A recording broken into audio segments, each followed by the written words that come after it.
Any health-related information on the following show provides general information only. Content presented on any show by any host or guest should not be substituted for a doctor's advice. Always consult your physician before beginning any new diet, exercise, or treatment program.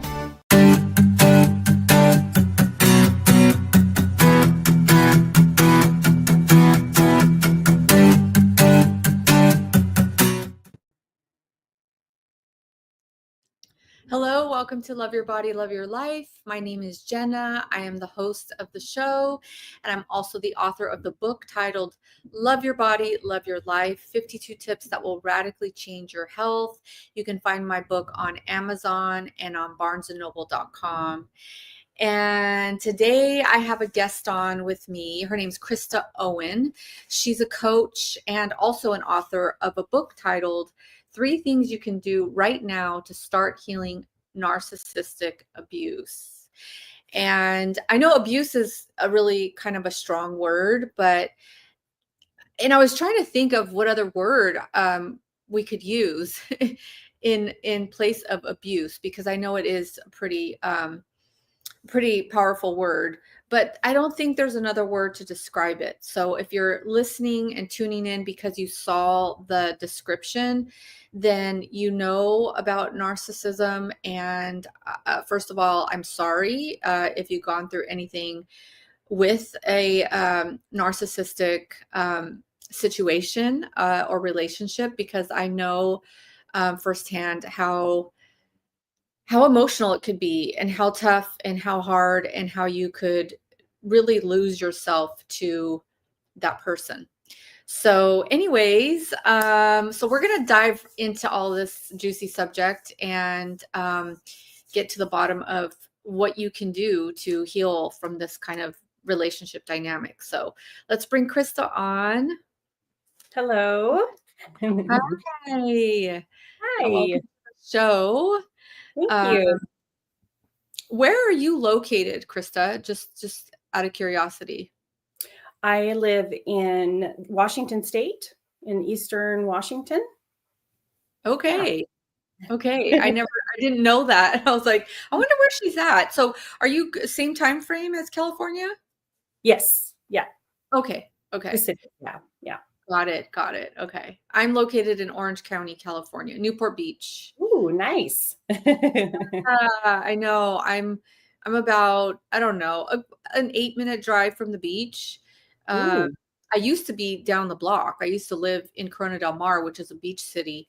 I used to be able to walk to the beach, but now I have to drive. So yeah, I'm hardly there. But when I get there, I love it. And yeah. So it's a good place to unwind and meditate and just be by the ocean. I think nature always helps, you know? Oh, it does. It's huge. Yeah. So I don't even know why I'm talking about nature right now, but somebody needs to hear to go meditate by the beach. But yeah, so let's dive into it, Krista. I really want to know, like I said in the intro, it's very strong, the words, they're very I don't know, there's just some sort of energy behind those words that are, I don't know, they're very tough to grapple with, I guess. And I was trying to think of another way to explain it to our audience, but there's no other way, it is what it is. And I think maybe that's my niceness coming out, like I don't want to offend anybody, but that's what's gotten me in trouble. So anyways, so how did you get into doing this work?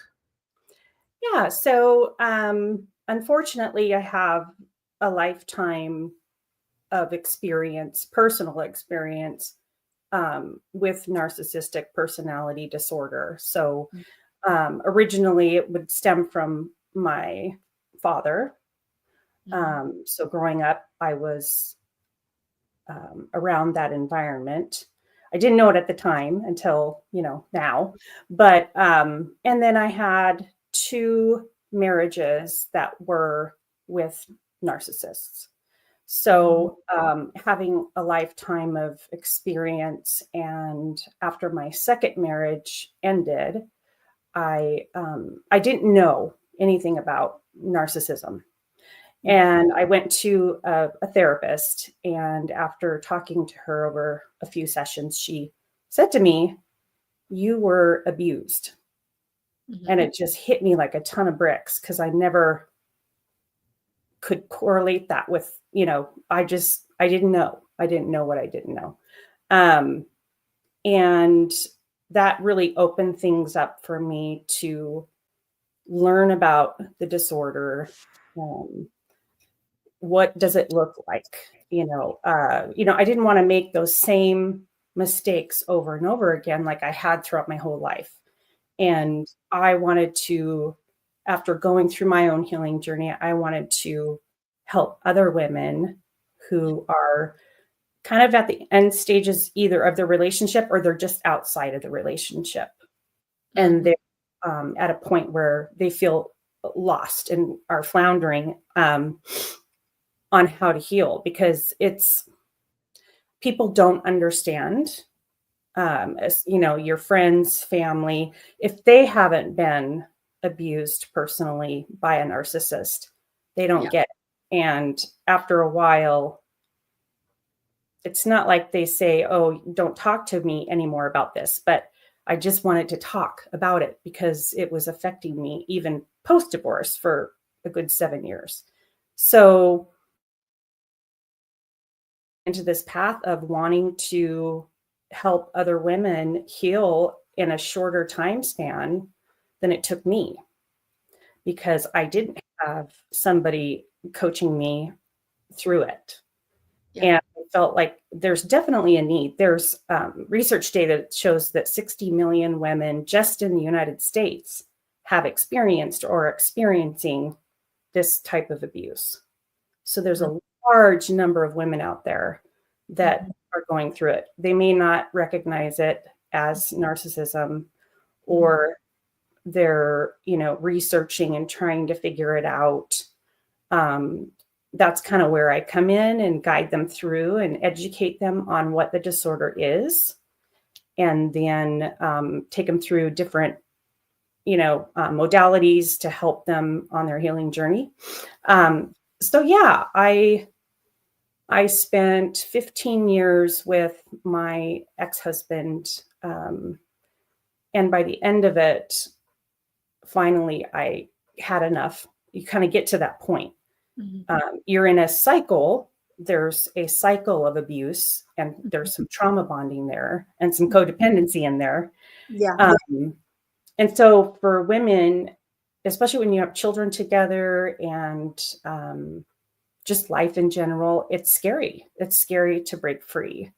But I think most women get to a point in life where they just can't take it anymore. And that's where I became. And as soon as I gained my independence towards the end is when, it hit the fan. But yeah, I was a pile of nothing by the end of it. I was completely broken. I was even at various points towards the end wanting to end my life. And I just knew I had to get out of there. My mom always tells me, if you had stayed, you'd either be physically dead or emotionally dead. And she's so right, and it's funny because, I still had feelings for him. There was love. It wasn't like healthy love, but it was not like I wanted to divorce because he had an affair or I hated him or, any of that. I mean, I did hate him, but, so it is a weird feeling.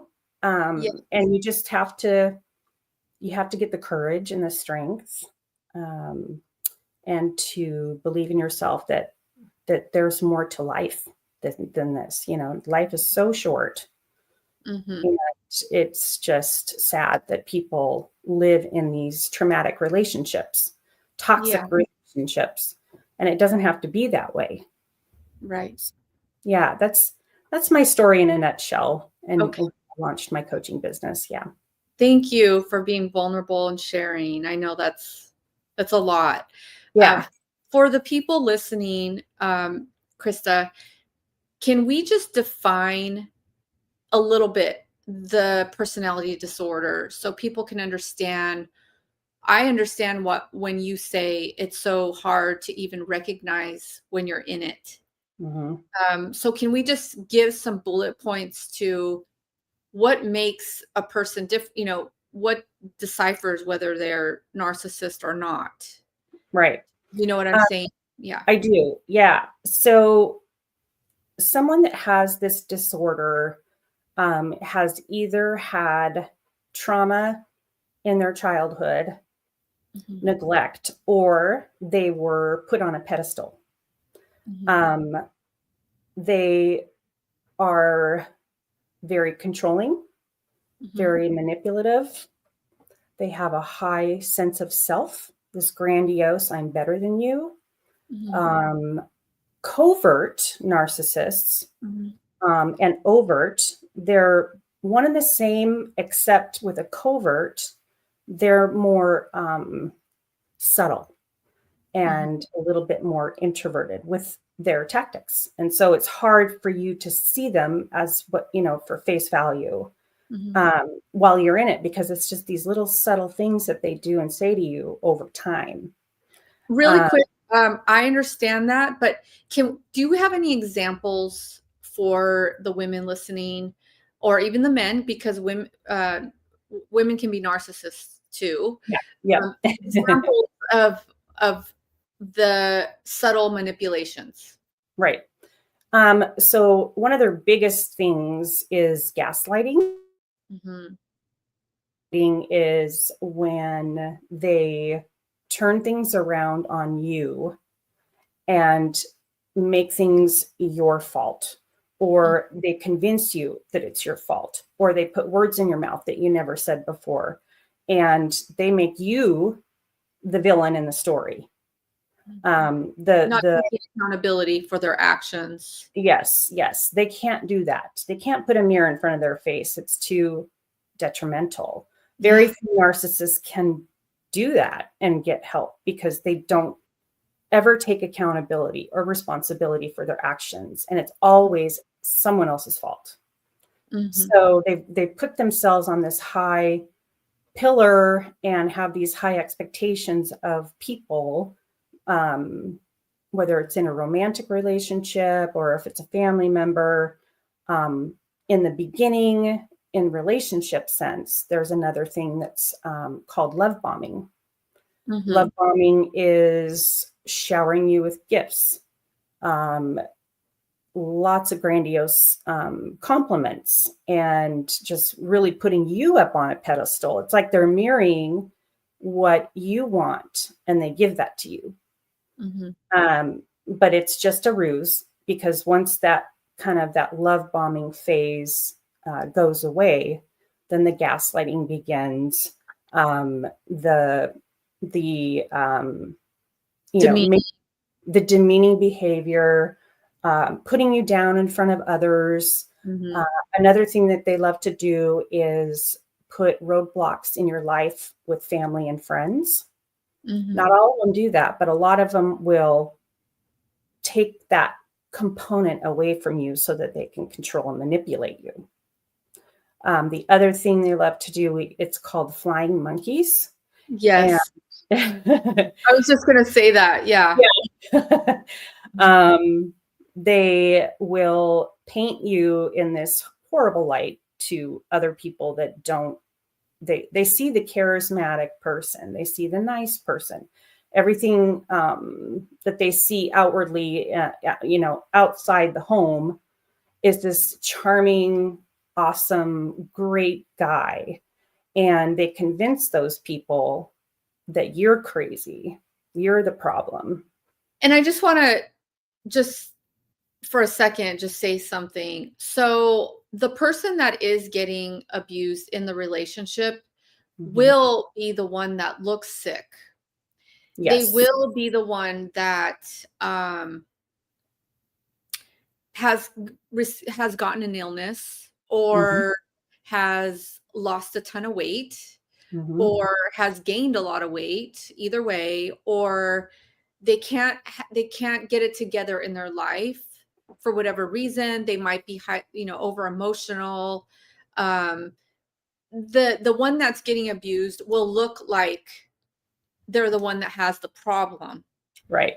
And so the narcissistic person will then use that against them to their family and friends. And the Yes. family and friends, because they're not involved behind closed doors, will see that the person, they have to be, the narcissist must be telling the truth. Right. Look at the other person. Right. They're a mess, but yeah. So it's crazy making. And that's, I think, the tedious insidiousness of this relationship dynamic, which I want to bring to light, because it's really tough, because like I said, it's so manipulative and dark, and insidious. So I think you're doing a wonderful job in helping women, because most women don't even know, like you said, that they're in that kind of a relationship dynamic unless somebody points it out to them, or they get so sick that they're just like, what is going on? And I think we know deep down, right? We know deep down something doesn't feel right. Like, even in the beginning of the relationship, we know something doesn't feel right, but we overlook and override our gut. Yes. Very much so. Yeah. So let's get into talking, Krista, about why let's talk about the pattern first, the cycle of abuse and what that looks like. Right. So with the cycle of abuse, in the initial phase of love bombing and gaslighting and all the other characteristics, you begin to accept the behavior, and it becomes your normal, and you're comfortable with it, even though it's terrible. It's almost like an addiction in a way. And it's always this up and down cycle. Things are going great, and then the gaslighting, and then the tearing you down, making you feel worthless and hopeless. You're the problem. And then when you start to get upset, or you're going to threaten to leave, or whatever it is, then they come back and love bomb you again. And then you start over. It's the honeymoon phase again then. Yeah. So it's basically they love bomb you, they tell you all the things that you want to hear, and because of the dysfunction within the other person that hasn't been healed, it's like almost like you feed on that, right? It's because you're not whole within yourself, so you feed on this love that wasn't given to you in childhood. And the narcissistic person, for whatever reason, they kind of hone in on that. Like, they know that about you right away. And they feed that hole that you need to heal on your own, but you haven't yet. Right. So they reel you in that way. Yeah. Then they start abusing you. Right. And then they basically demean you, and they discard you. Yep. In little covert ways, either emotionally abusing you or physically abusing you, right? Yeah.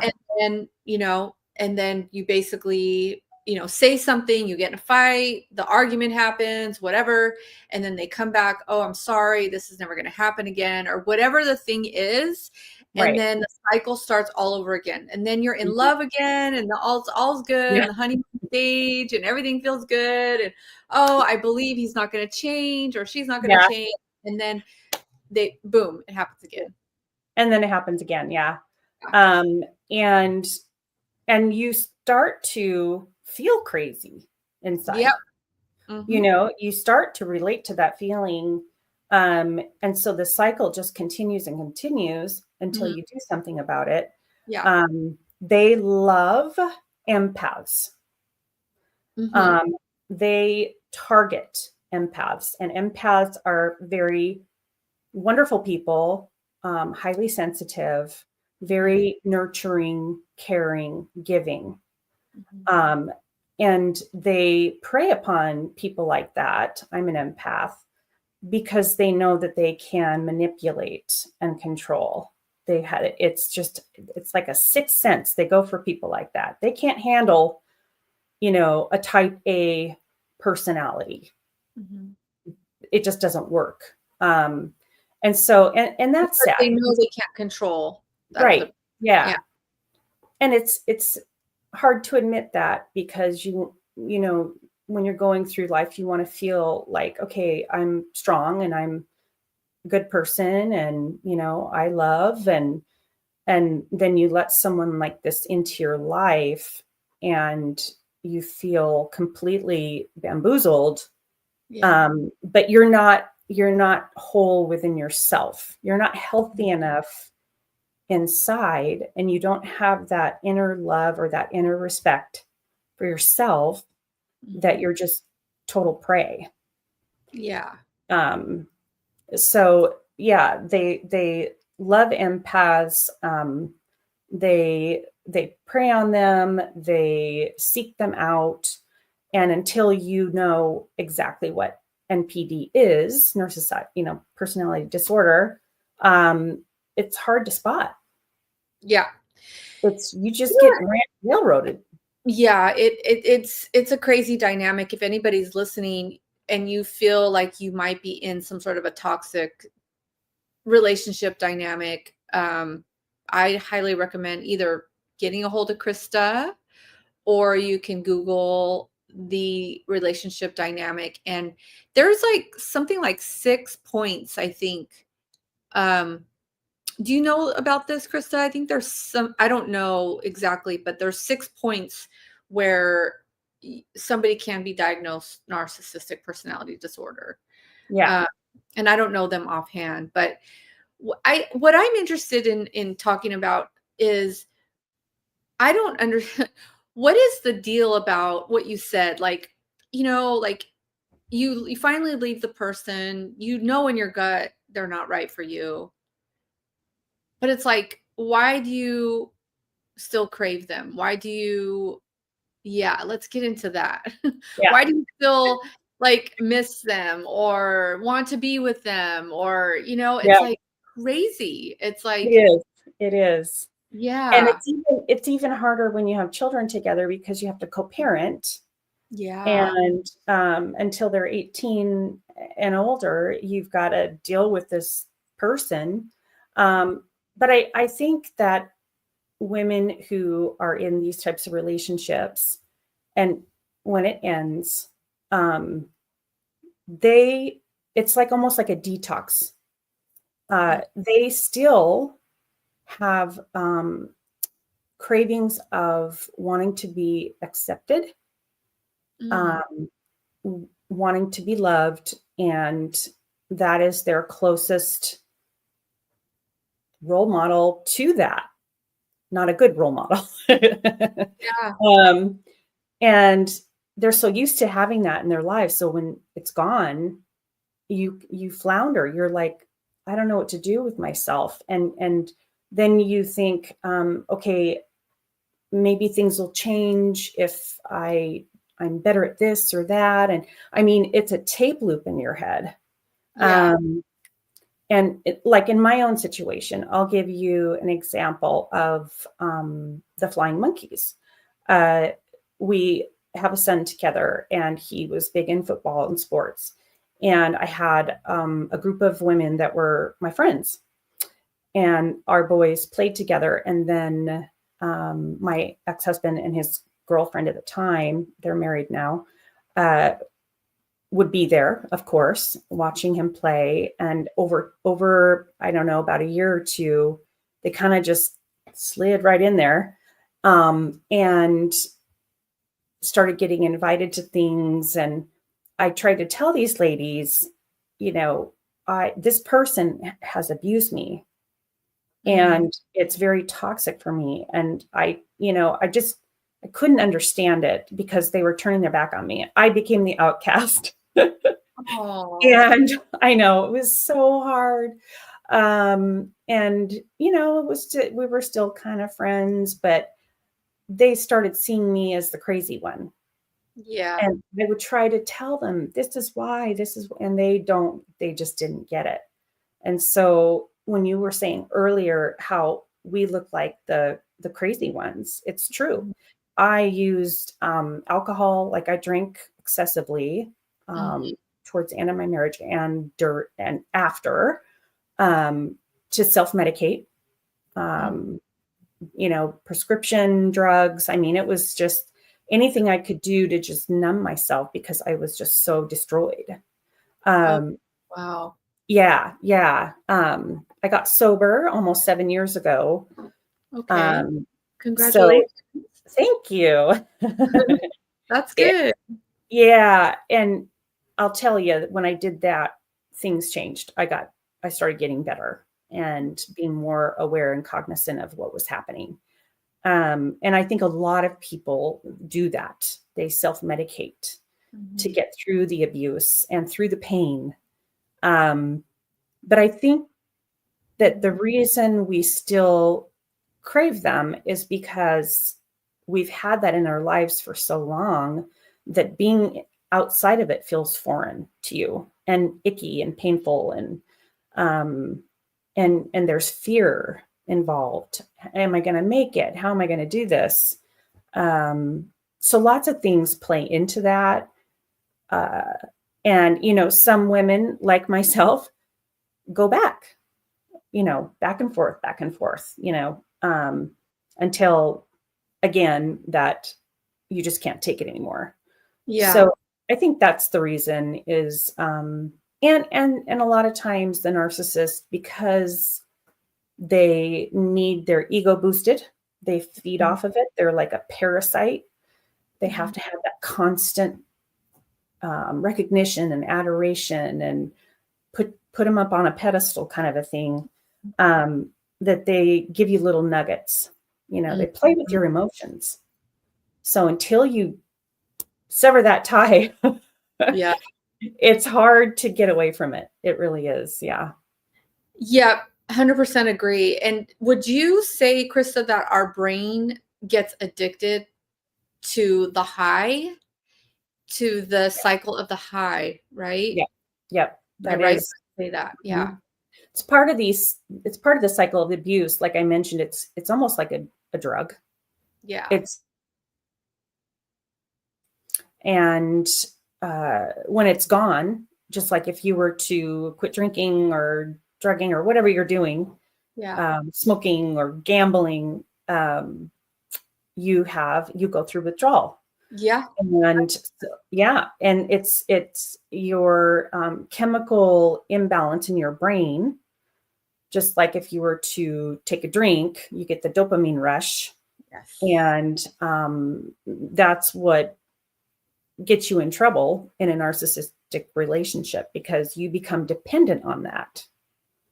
So that's kind of where that plays into it. It's interesting because it's like not a normal breakup. It's like with a normal breakup with a normal healthy person, there's, maybe whatever the fight or whatever that ends it, or the hard conversation, but they just go peacefully. Right. And with the narcissistic personality person, don't. No. And so that's the difference. And that's where you get the cognitive brain just gets confused. And then you're still like in that whole cycle. You're addicted to the emotions of the relationship, because big emotions can be addicting, the sadness, the anger, the crying, it's all drama, and it just gives your brain this, like you said, this rush. So I think it's important for us to say that. Yeah. And, they have a good way of making you feel like you are not good enough. You never will be. They love to say, you'll never get anybody as good as me. Yes. No one's going to love you, you know. Love you like I have. Yeah. Yeah. Classic. Right. Totally. So the discard part of it is very rough. And again, if you aren't familiar with the disorder, yeah, and people in your circle don't get it, it's just, they're kind of like, just, get over it. What's wrong with you? Yeah. It's not that easy. Yeah. It'd be great if it was, but yeah, and then the divorce and the separation and the breakup, whatever you're doing, becomes so volatile.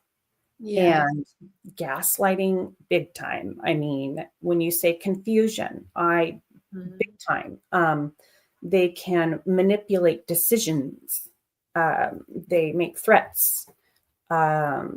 They try to distance you from your family and your friends even further by saying, look at this crazy person drinking and blah, blah, blah, whatever it is. I mean, my ex went over to my sister and brother-in-law's house and was like trying to talk to them about me, but they knew he was not nice. And they just listened to him. But it's those kinds of things where it's very insidious, kind of behind the scenes, behind your back. And it just makes it really hard to break free, to finally break free from it. My ex, he came home from work, and it was the day of court to finalize our divorce.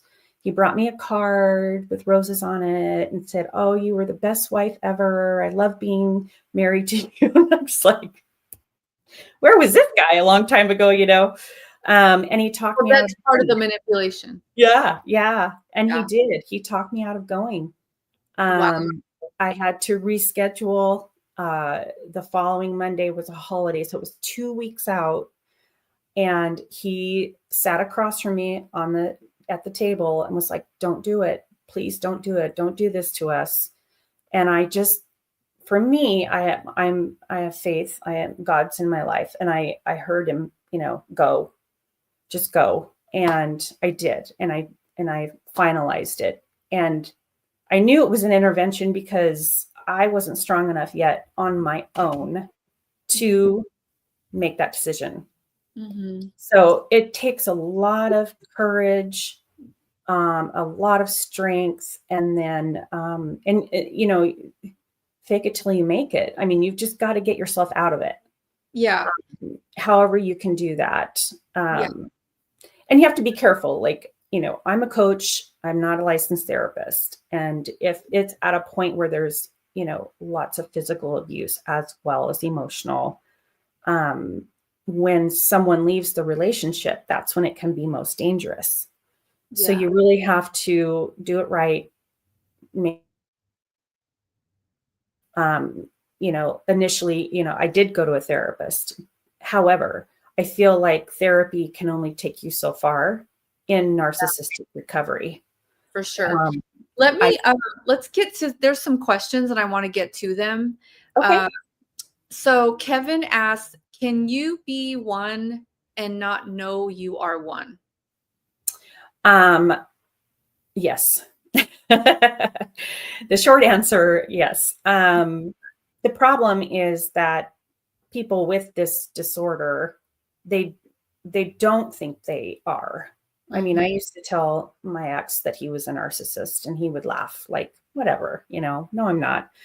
My therapist back then told me that she had seen many clients with this situation, and 9 times out of 10, they don't know, they can't admit it.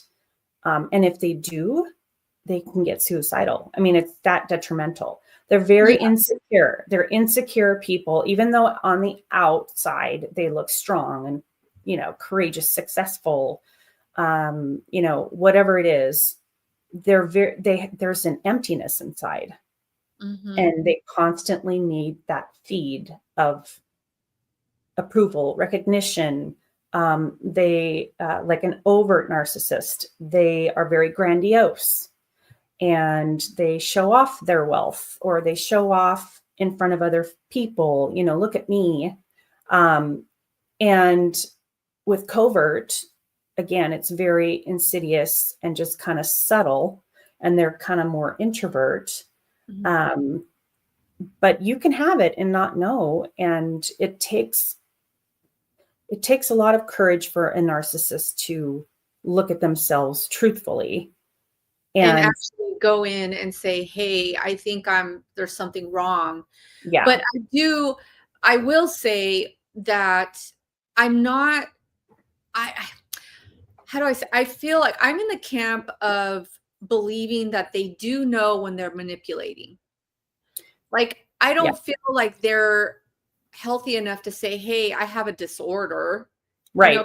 Like you said, they're very empty inside. So what I've experienced is some of them will actually like start mirroring your personality, or like what you like to do, or like the way you talk, or if you have a habit, even a healthy habit, they'll pick that up because they have this big void inside of them. They didn't get to grow into, I guess, they had to basically create this other personality, just live in this false personality, and they don't really know who they are deep down inside. Right. So, but I do believe that they do know when they're manipulating. I don't believe that they don't know that. I think that's very calculating. Yeah. And it's to the point where I feel like they've done it all their lives, depending on how old they are, that it's just, that's their nature. That's how they work. That's how they roll. Basically, that's how they get their needs met. Right. Yeah. That's who they are. Yeah. And it's like, so anybody off the street's not going to, if they don't know them, they're never going to know that they're being manipulated. It's kind of scary if you think about it, It's very scary. And I agree that they have their tool kit, and manipulation is a big one. But I also think that it's their norm. It's how they operate. And it's almost as if they've put up a brick wall to the emptiness. And they do use these strategies, but it's almost out of habit. I've never really encountered a situation when working with clients, or even my own situation, where they had the ability to recognize that they were manipulating you. It's their MO, that's what they know. And that's what it becomes natural for them. That's what they do. Yeah. They're just masters at it. Masters. And once you roll, like you take the blinders off, it's like you can't not see it. And I think that, again, whoever's listening, they want to reach out to Krista, because you need to take the blinders off, because once you do, you recognize it everywhere. Even if it's not a loved one, you're like, oh, okay, yeah, something feels off with that person or whatever. It's just crazy. But Nathan asked, could you be in this situation and not know it? I'm assuming in a relationship with a narcissist. Right. I think we touched on that. Yeah. Go ahead. Yeah. In my own situation, I didn't know until I went to my therapist after my divorce that I was in that type of relationship. So I didn't know for 15 years. Again, when you're not familiar with that disorder, and not everybody just, I wonder what that means. You're not thinking in those terms. And there's something inside of you that's missing, that this person fills. They love empaths because of that reason. And, we think as empaths, well, I can fix him. It'll change. I can make this better. And so we keep trying, and we drive ourselves crazy doing it. but yes, you can go through an entire relationship and not know that that's what it is. So getting educated on what it is kind of your weapon, really. Yeah. I'm just curious, Krista. So you didn't really discover that you were in a narcissistic relationship until your divorce. After you divorced, what was the final straw? The final straw. Lots of things. It's hard. I mean, normal is, but I just. Well, here's a big one. Here's a great example. It was in the morning. I put my son on the school bus. I had, before that, my ex had cornered me in my bathroom. Oh. Because he saw something on my phone that upset him, and he was pushing me in there, and I kind of smacked his shoulder to get out of there, and he called the police on me. And he's 6'3" football player, big guy, and here's little me. He came downstairs and he said, well, you better put your shoes on. They're coming for you. And the cops got to the house, which was so humiliating because, we lived in this suburban neighborhood and I had my neighbor friends. I thought, oh my God. And the cops came in and they separated us, and I went upstairs and he was downstairs. And by the end of that whole exchange, the cops were like, you need to get out of here. Mm-hmm. You need to go to the courthouse right now and file a restraining order against him. And they were so irritated with him that he had wasted their time. And, in domestic disputes, they've got to take somebody, but they chose to, if I agreed to go and they were going to wait for me to go, then they would just let that slide. And so I did. I got my car, went to the courthouse, got the restraining order filed, and then he got me to drop it. Yeah.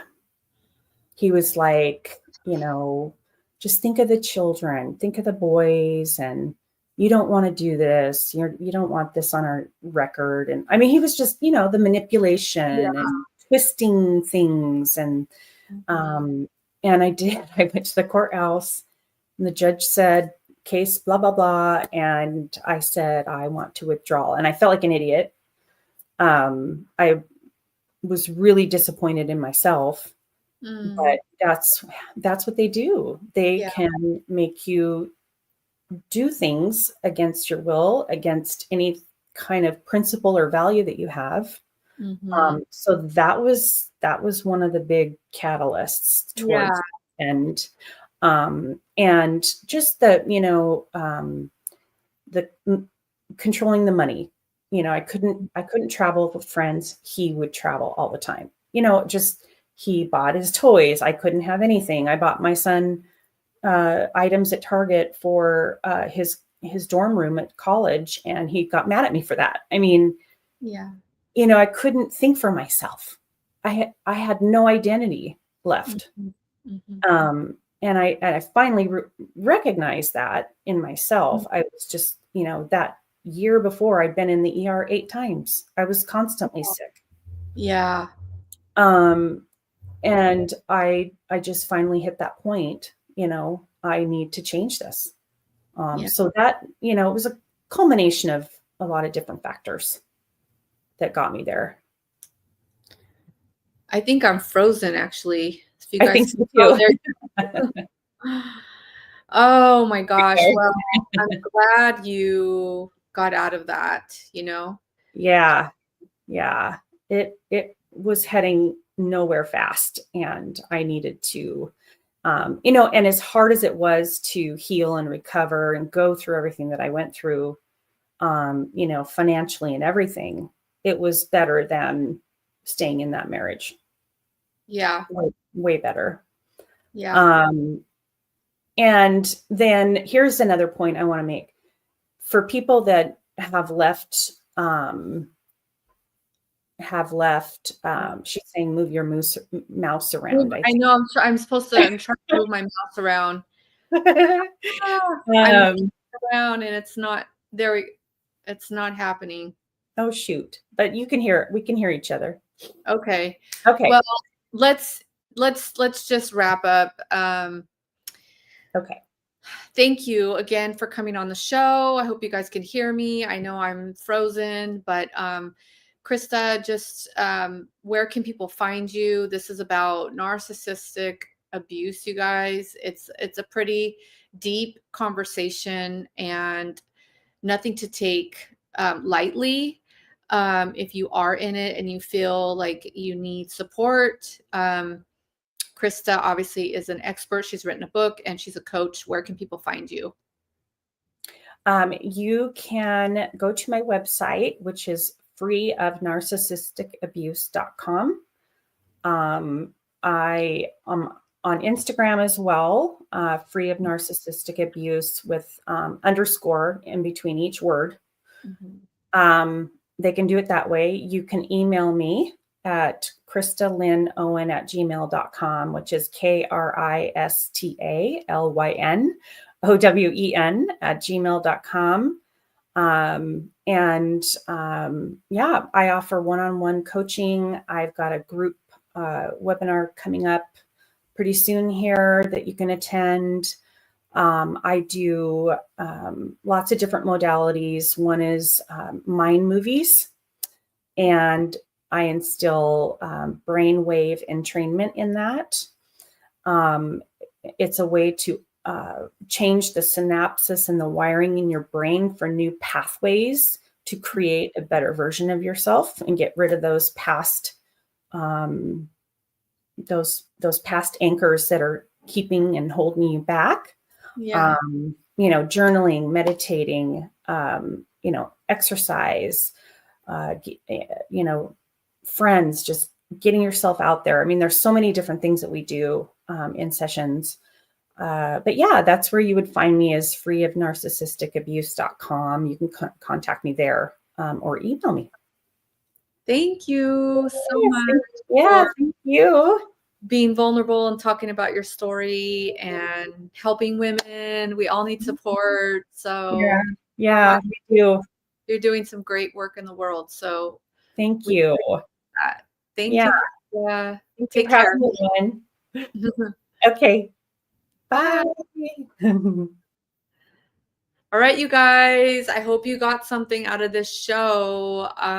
Like I said, it's not anything to take lightly. If you think you're in a relationship like this, please reach out to Krista, myself, or somebody else in your area.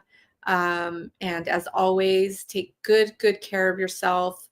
Eat good food, drink clean water, and most importantly, be around loving relationships. And as always, I'm Jenna, the host of the show. And you can find me on Instagram, Jenna Lobos. Check out my book on Amazon and Barnes & Noble. And until next time, love your body and love your life. Take care. Bye.